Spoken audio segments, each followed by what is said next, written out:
Ito na nga mga kababayan, talo po ang ating pong kababayan na si Vincent Astrolabio. Bumagsak po siya ng halos 5 beses. Pinabagsak po siya ni Katsuma Akitsugi mga kaibigan. Sa round 7 po ay tinigil na po ng referee. Talagang hindi na po makatayo ang ating pong kababayan na si Vincent Astrolabio. Sa round 1, pinabagsak din po. Halos 5 beses po siyang bumagsak mga kaibigan sa course ng kanilang laban. Mahusay po si Vincent pero mas mahusay din po ito kanyang nakalaban po dito. Talagang ganyan po sa larangan po ng boxing, natatalo, minsan na nanalo. Bounce back na lamang ulit, champ Vincent Astrolabio. Ano po, at dito nga, itinanghal nga po si Akatsugi na panalo, undefeated mga kaibigan. Ano kaya ang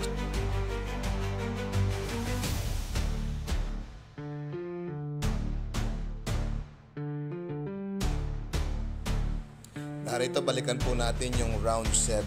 Tingnan po natin kung ano po ang nangyari ho dito. Ito po, tingnan po natin mabuti dito. Yan, panoorin natin. Actually, round 7 na po ito. Nakita natin po dito yung survive po ni Astrolabio dito. Akala ko nga hanggang 6 lang pero umabot pa siya ng 7 po dito. Matibay talaga itong si Astrolabio din. Kaya lang, syempre, sa entire fight nila ay parang bulalong pinalalambot yung tiyan itong Akitsugi. Talaga naman pong Akitsugi. Matindi si Akitsugi. Mahusay din siya magalaw Kaliwat kanan, target talaga katawan. Si ang ating pong kababayan dito ay talaga naman, yun, bumabawi po rin. Kaliwat kanan din po. Kaya lang talaga mas maraming sumuntok itong si Akitsugi. Yan ang makita niyo po dito. Halos po, syempre kinukuberan po dito ni Astrolabio yung kanyang body.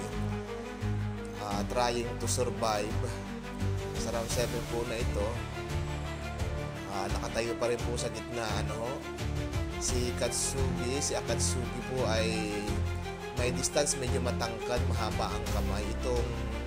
Si Akitsugi po itong itim na glaban na naka-short na kulay blue. Samantalang yung ating pong kababayan naka gold and white na short blue naman yung kanyang tinatawag natin na gloves.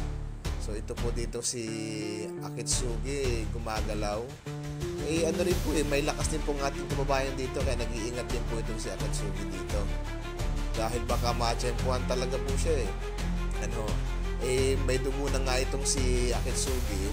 Dulot po yan ng headbutt din. Siyempre tatargetin po rin ni Astrolabio yan sa course ng kanila pong labang po na yan mga kaibigan. Kaya dito tinanghon natin ng distansya po dito ng dalawa. Nag-iingat itong si Akitsugi kasi nga baka mahirap na.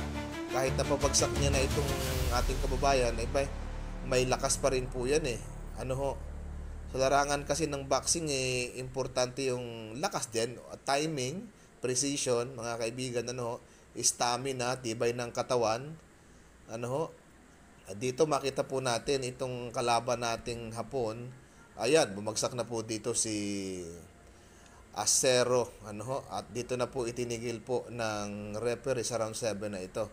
Itong bagay po na to. Tinasta po ng kamay ni Akitsugi na panalo na siya. Pero syempre tatas pa rin po ng ng tinatawag nating referee. Ito po yung position po diyan pinapakita yung tinatawag nating concern din po sa boksingero na kanila pong medical po diyan assistance. Yan titingnan kung kumusta, kung maayos ba siya.